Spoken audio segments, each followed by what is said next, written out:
Welcome to Ganapathi academy Kakinada YouTube channel.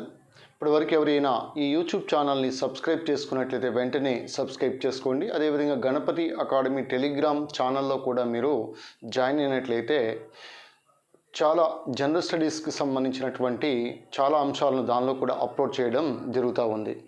ఈ video class యందు ఈ బయాలజీకి సంబంధించినంత వరకు ఈ వృక్షశాస్త్రం లేదా బోటనీ యొక్క పరిచయం, వృక్షశాస్త్రం యొక్క పరిచయం గురించి మనం ఈ వీడియో క్లాస్ యందు తెలుసుకుందాం. సో మనందరికీ తెలిసిందే, వృక్షశాస్త్రము అనగా బోటనీ అని పిలుస్తూ ఉంటాం. వృక్షశాస్త్రము అనగా బోటనీ అని పిలుస్తాం. అయితే ఈ బోటనీ అనేటువంటి పదం లేదా వృక్షశాస్త్రం, ఈ బోటనీ అనేటువంటి పదం బయోస్, BOUS. ఈ BOUS బయోస్ అనగా క్యాటిల్ లేదా పశువులు అని అర్థము, పశువులు అని అర్థము. ఈ బయోస్ నుంచి వచ్చినటువంటి మరొక పదమే ఈ బయోస్కీన్. అంటే ఇక్కడ గ్రీకు భాషలో బయోస్ అనగా క్యాటిల్ అని అర్థము. ఈ బయోస్ నుంచే బయోస్కీన్ అనేటువంటి పదం ఏర్పడడం జరిగింది. సో బయోస్కీన్ అనగా పశువుల మేత అని అర్థం వస్తుంది. పశువుల మేత, క్యాటిల్ ఫీడ్ అని పిలుస్తాం. ఈ బయోస్కిన్ కాలక్రమేణా మనకి బోటేన్ అయ్యింది. ఈ బోటేన్ కాస్త ప్రజెంట్ రైట్ నౌ దీన్ని బోటనీ అని పిలుస్తూ ఉన్నాం. సింపుల్గా చెప్పాలి అని అడిగితే మొక్కలకి సంబంధించినటువంటి అధ్యయనాన్ని మనం ఈ బోటనీ అని పిలుస్తాం. సో బయాలజీ అనగా జీవశాస్త్రము. ఈ బయాలజీ అనే పదాన్ని ప్రవేశపెట్టింది లామార్క్ మరియు ట్రెవిరానస్ అనేటువంటి శాస్త్రవేత్తలు. అయితే ఇక్కడ ఈ బయాలజీలో మనకి ఈ బోటనీ, జువాలజీ అనేటువంటి రెండు శాఖలు ఉన్నాయి. So this is the meaning of botany. So botany అనేటువంటి పదం ఏ విధంగా ఆవిర్భవించిందో మనకి ఇక్కడ క్లియర్గా అర్థమవటం జరిగింది. వన్స్ అగైన్ ఇక్కడ బయోస్, గ్రీకు భాషలో బయోస్ అనగా క్యాటిల్ అని అర్థము, బయోస్కీన్ అనగా పశువుల మేత అని అర్థము. ఈ బయోస్కీనే బోటేన్గా మారింది. బోటేన్ కాస్త ప్రస్తుతం బోటనీ అని పిలుస్తూ ఉన్నాం. అయితే మనకి ఈ వృక్షశాస్త్రానికి సంబంధించినంత వరకు క్రీస్తు పూర్వం 4000 సంవత్సరం, క్రీస్తు పూర్వం 4000 సంవత్సరం నాటికి ఈ ఈజిప్ట్ దేశస్థులు అదేవిధంగా అస్సీరియన్లు ముఖ్యంగా ఈ మొక్కల మీద పరిశోధనలు చేయటం జరిగింది. పైరు మొక్కలు అదేవిధంగా ఈ ఫల వృక్షాల గురించి చిత్రాల రూపంలో సమాచారాన్ని భద్రపరచడం జరిగింది. ఆ చిత్రాలనే మనం హీరోగ్లిఫిక్స్ అని పిలుస్తాం. హీరోగ్లిఫిక్స్. వన్స్ అగైన్ ఈ క్రీస్తు పూర్వము 4000 సంవత్సరం నాటికి ఈ ఈజిప్ట్ దేశస్థులు, అస్సీరియన్లు ఈ మొక్కలకు సంబంధించి పైరు మొక్కలు అదేవిధంగా ఫల వృక్షాల యొక్క వర్ణనకు సంబంధించినంత వరకు వీరు చిత్రాల రూపంలో ఆ సమాచారాన్ని భద్రపరచడం జరిగింది. ఆ చిత్రాలనే మనం హీరోగ్లిఫిక్స్ అని పిలుస్తాం. హీరోగ్లిఫిక్స్ అనగా సో చిత్రాలుగా గుర్తుపెట్టుకోవాలి. నెక్స్ట్ ఈ 2500 BC నాటికి చైనీయులు ఈ మొక్కల సాగు గురించి వివరించటం జరిగింది. సో 2005 క్రీస్తు పూర్వం 2005 సంవత్సరం నాటికి చైనీయులు ఈ మొక్కల సాగు గురించి వివరించడాన్ని గమనించాలి. సో అదేవిధంగా మనకి మన దేశంలో 2000 సంవత్సరం క్రీస్తు పూర్వం 2000 సంవత్సరం నాటికి ఈ అధర్వణ వేదం రచించబడింది. ఈ అధర్వణ వేదంలో ముఖ్యంగా ఔషధ మొక్కల గురించి కూడా పేర్కొనడాన్ని గమనించాలి. నెక్స్ట్ అదేవిధంగా ఈ క్రీస్తు పూర్వం 1300 సంవత్సరంలో ఈ పరాశరుడు ముఖ్యంగా వ్యవసాయం గురించి, కలుపు మొక్కల గురించి ఆయన రచించినటువంటి కృషి పరాశరము, ఈ కృషి పరాశరం అనేటువంటి గ్రంథములో వ్యవసాయం గురించి అదేవిధంగా కలుపు మొక్కల గురించి పేర్కొనటం జరిగింది. సో పరాశరుడు అనేటువంటి శాస్త్రవేత్తగా గుర్తుపెట్టుకోవాలి. అయితే ఈయన మరొక గ్రంథాన్ని రాయటం కూడా జరిగింది, వృక్షాయుర్వేదం. ఈ వృక్షాయుర్వేదం అనేటువంటి సో గ్రంథాన్ని కూడా రాయడం జరిగింది. సో ఈ పరాశరుడు సో దీనిలోనూ కూడా ఔషధ మొక్కల గురించి అదేవిధంగా అడవుల గురించి మొక్కల యొక్క బాహ్య మరియు అంతర్నిర్మాణ లక్షణాల గురించి పేర్కొనటం జరిగింది వృక్షాయుర్వేదం. సో కృషి పరాశరము, వృక్షాయుర్వేదం అనేటువంటి గ్రంథాలు రచించినటువంటి వాడు పరాశరుడుగా గుర్తుపెట్టుకోవాలి. అయితే ముఖ్యంగా ఈ వృక్షశాస్త్రము అదేవిధంగా బయాలజీకి జనరల్గా పునాదులు వేసినటువంటి ఈరోజు ఈ వృక్షశాస్త్రం అంతా కూడా అభివృద్ధి చెందటానికి గల కారకులు కనుక మనం పరిశీలిస్తే సోక్రటీస్, అదేవిధంగా ప్లేటో మరియు అరిస్టాటిల్. ఈ సోక్రటీస్ యొక్క శిష్యుడు ప్లేటో, మనకి తెలిసి రిపబ్లిక్ అనే గ్రంథాన్ని రాసిన వాడు ప్లేటో. ఈ ప్లేటో తర్వాత అరిస్టాటిల్. ఈ అరిస్టాటిల్ ఫాదర్ ఆఫ్ బయాలజీ అని పిలుస్తాం, ఫాదర్ ఆఫ్ జువాలజీ అని పిలుస్తాం, ఫౌండర్ ఆఫ్ ఎంబ్రియాలజీగా కూడా పిలుస్తాం అరిస్టాటిల్. అయితే ఈ అరిస్టాటిల్ తొలిసారిగా మొక్కలని గుల్మాలు, పొదలు, వృక్షాలు,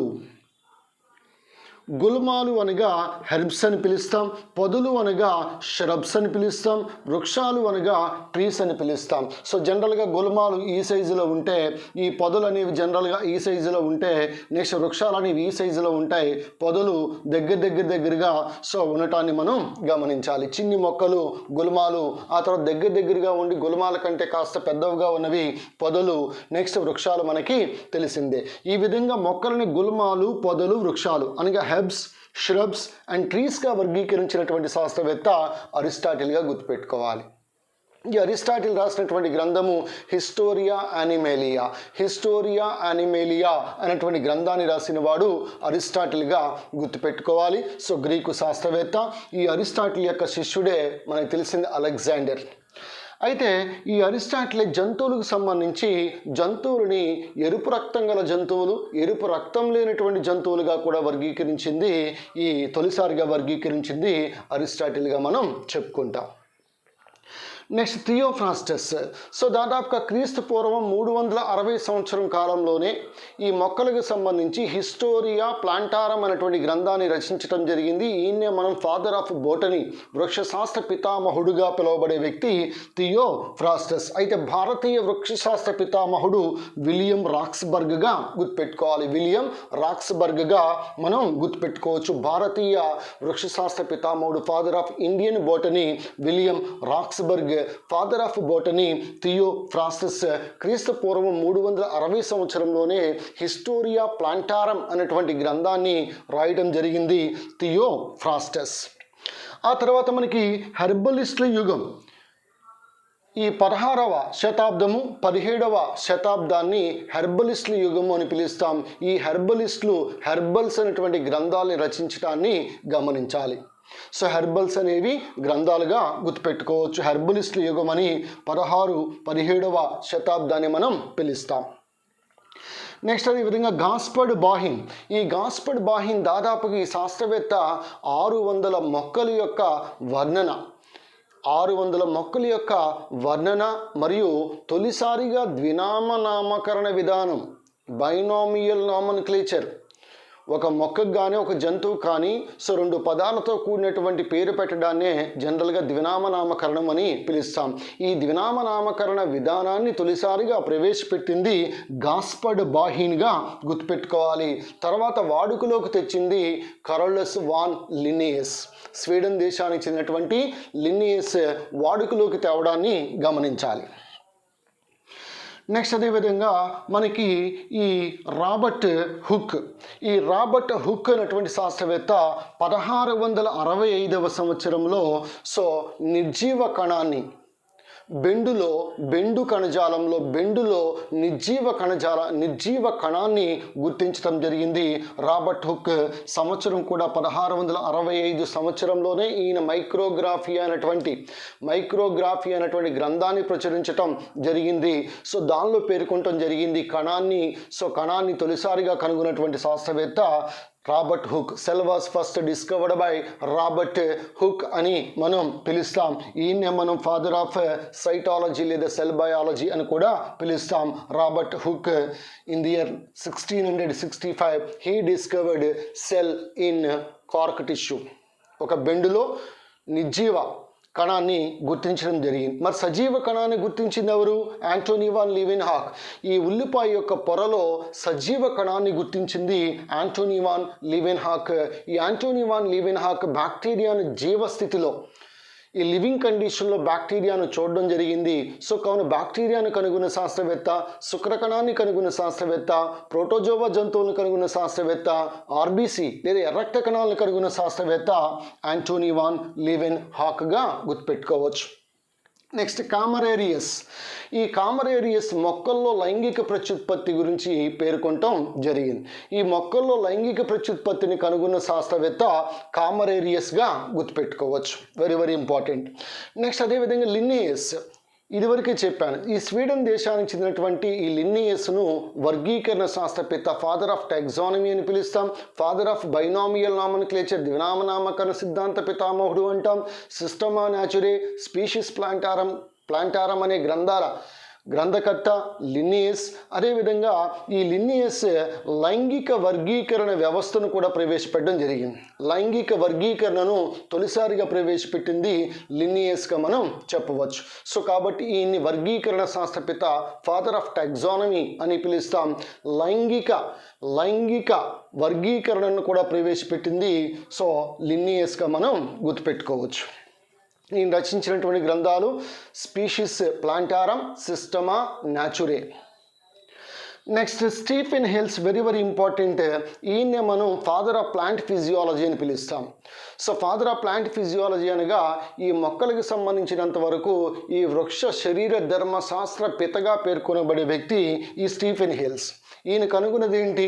ముఖ్యంగా వేరు పీడనం కారణంగా, రూట్ ప్రెజర్ కారణంగా ఈ దారునాళాలలో ఈ నీటి యొక్క ప్రసరణ గురించి తొలిసారిగా వివరించింది Stephen Hales, father of plant physiology లేదా ఈ వృక్ష శరీర ధర్మశాస్త్ర పిత స్టీఫెన్ హెల్స్గా గుర్తుపెట్టుకోవచ్చు.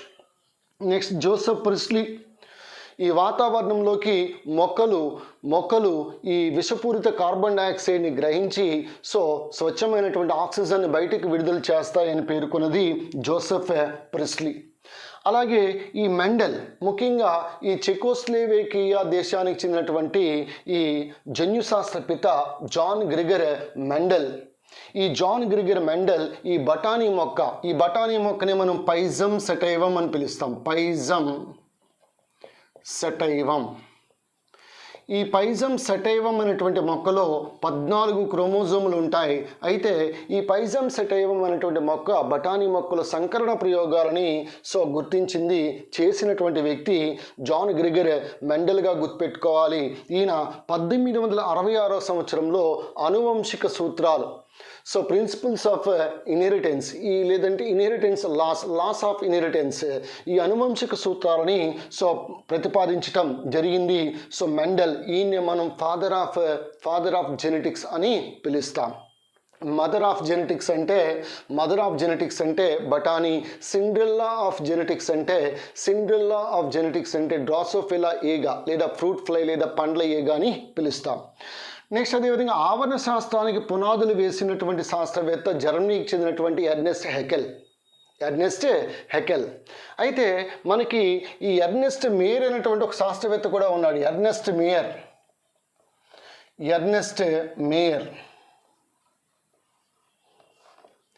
ఈ ఎర్నెస్ట్ మేయర్ అయినటువంటి శాస్త్రవేత్త, ఈయన 19వ శతాబ్దపు డార్విన్గా పిలువబడే శాస్త్రవేత్త ఎర్నెస్ట్ మేయర్. 19వ శతాబ్దపు డార్విన్గా పిలువబడే వ్యక్తి ఎర్నెస్ట్ మేయర్గా గుర్తుపెట్టుకోవచ్చు.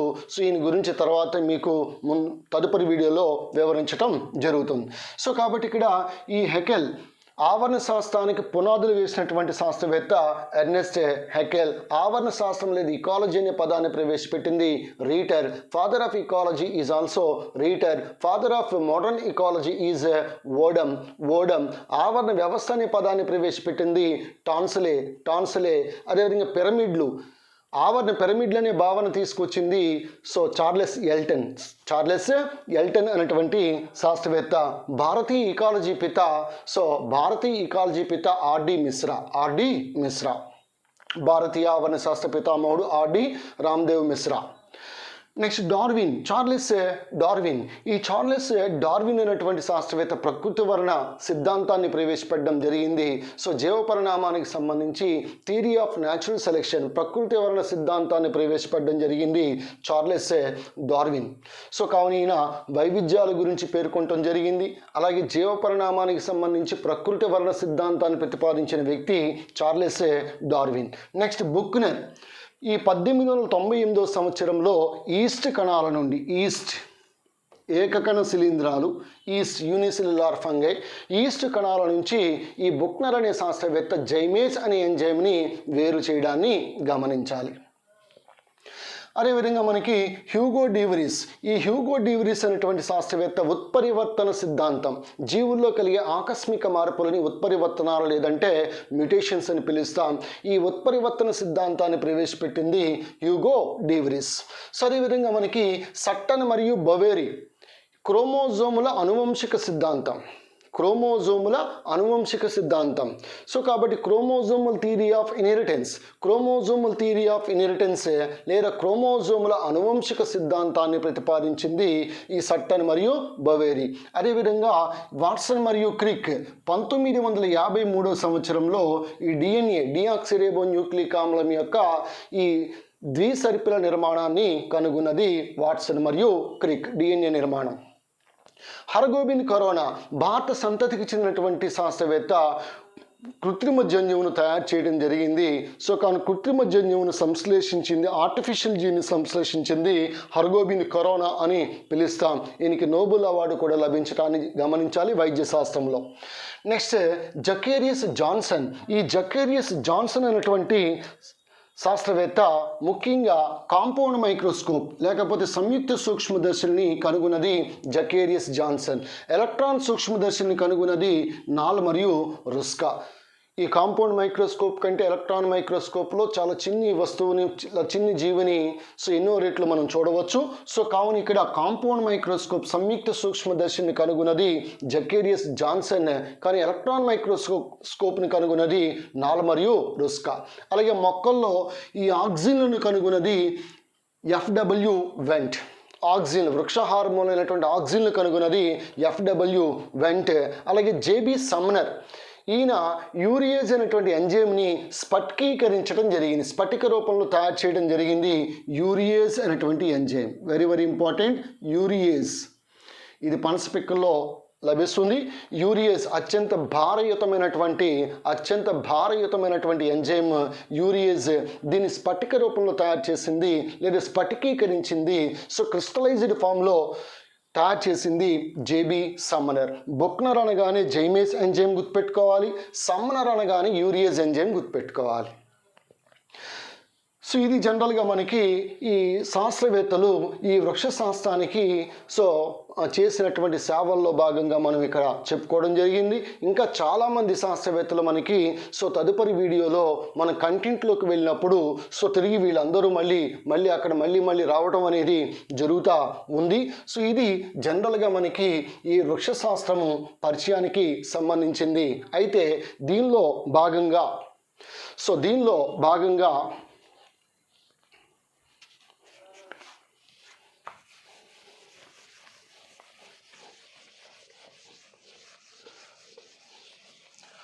జనరల్గా మనకి ఈ మొక్కలని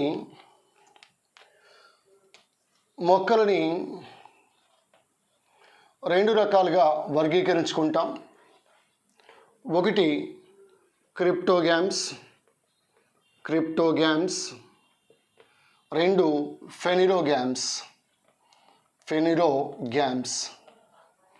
తిరిగి క్రిప్టోగ్యామ్స్ని మళ్ళీ వీటిలో మనకి Thallophyta, next Bryophyta, next Pteridophyta అనేటువంటి 3 సమూహాలు అనేవి దీనిలో ఉంటాయి. ఫెనిరోగ్యామ్స్ దీనిలో తిరిగి మళ్ళీ మనకి వివృత బీజాలు, నెక్స్ట్ ఆవృత బీజాలు, ఆవృత బీజాల్లో తిరిగి మళ్ళీ మనకి ఏకదళ బీజాలు, అదేవిధంగా ద్విదళ బీజాలు.